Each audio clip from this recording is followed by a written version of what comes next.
I got a phone call from the neighbor saying that a few of my calves had gotten out into his yard. Um, so this weekend we got put in a new corner here. The old corner that was here was sagging and kind of fell in and made the rest of the bob wire down through here sag just enough that the calves could get through the strands. Um, so I kind of used what I had left over here from another fence job, the railroad tie, these treated posts, and anyhow I like to normally make these horizontal brace posts a little bit longer, but this is a pretty short stretch, and again I'm just using what I have here. There's several ways to do it.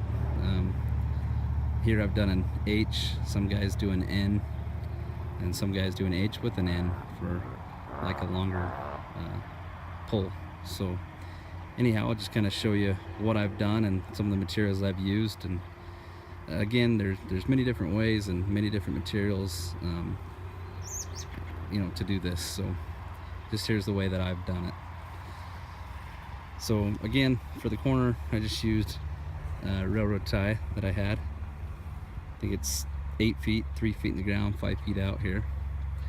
These 5-inch posts that I had, they were 7 feet, so they're 2 feet in the ground with some concrete and 5 feet out. Same over here with this. Now how these work is the pull, the tension from the bob wire is putting the most stress and pressure on this corner, and this brace post here shifts the weight from that corner to this brace post, and in return it sends the pull down through the brace wire back to the strongest point on the corner here. So that's kind of the idea, to kind of keep everything square and tight. How I use a spike, galvanized spike, to drive through to kind of hold the horizontal post, and that's just a good thing to use to put your high tensile race wire on as well. That's all it is just high tensile wire, and down at the bottom you can see it's just got a staple, and everything's loose so that it can move. It's not pounded flush tight or nothing. And I had to make a few repairs. Some of this older bob wire here just didn't quite make it, so we patched in a few spots. When you're notching this out to get a good flat place to kind of cradle your post, I personally like to use a handsaw and a chisel. It's a little more old school and tends to be a little more time consuming, but it does, in my opinion, make a better cut, allows me to have a little more control. On this railroad tie, however, I did use a chainsaw to get that one done, a chainsaw and then a chisel, because that railroad tie was pretty hard. On the corners you can go ahead and pound the spikes in flush, because you won't be needing to anchor any brace wire to them at the top anyhow. We typically run our bob wire about 11 and a half to a foot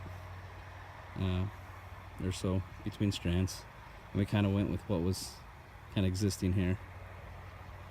And again, on your brace post, you can see there's a little bit of daylight through there. Those aren't sunk completely in, allowing for to expand and contract, and whereas these ones, you can go ahead and pound them in flush. And you want to just do a couple good wraps along there, and you bring it back to itself. So that's pretty well the corner that we've done here.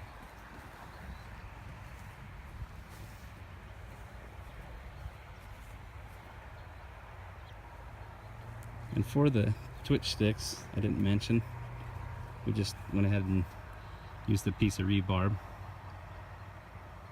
And I always like to put it on the opposite side of where the animal's going to be, just a little safer on the animal. And then if you can see there, just put a staple to kind of hold it. And again, this is just all material that we had left over, and just one way that you can do this. Again, that horizontal post is a little shorter than I'd like it, but it's what we had, and we made it work, and sure is better than what was here, and hopefully it'll last a few more years, keep these cows in. But if you have any questions, just let me know below. Any comments or any ideas, let me know how you do it. Thanks for watching.